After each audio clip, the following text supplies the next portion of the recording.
Inside the bag, starting from left to right, top to bottom, you'll find a 3-ring binder with instructions and documentation sheets for documenting all of your testing procedures. You'll find 2 4-inch to 5-inch Storz adapters for testing 4-inch hose on the aerials.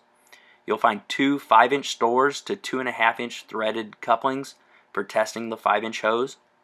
You'll find a 2.5-inch double male for assisting in attaching a nozzle to the 5-inch or the 4-inch hose. You'll find one 2.5 to 1.5 inch reducer for testing the 1 3/4 hose, an 1.5 to 1 inch reducer for testing the trash line, a 2.5-inch pressure gauge, a 2.5-inch gate valve with a 1/4-inch hole drilled through the gate.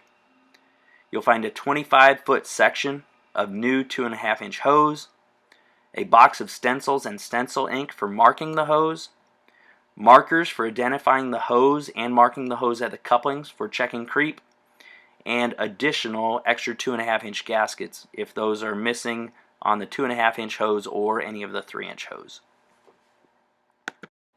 Attach the 2.5-inch pressure gauge to the desired outlet on the pumper, as well as the 25-foot section of 2.5-inch hose.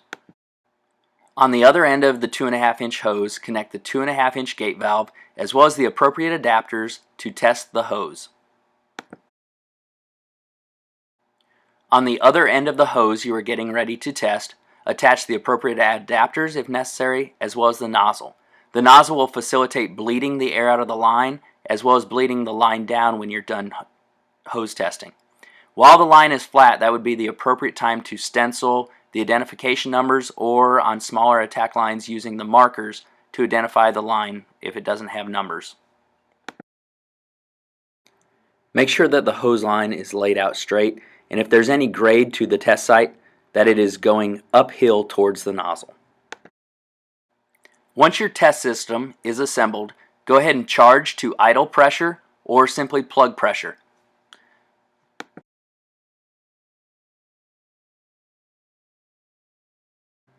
Make sure that you mark every coupling to be checked later after the hose test is completed.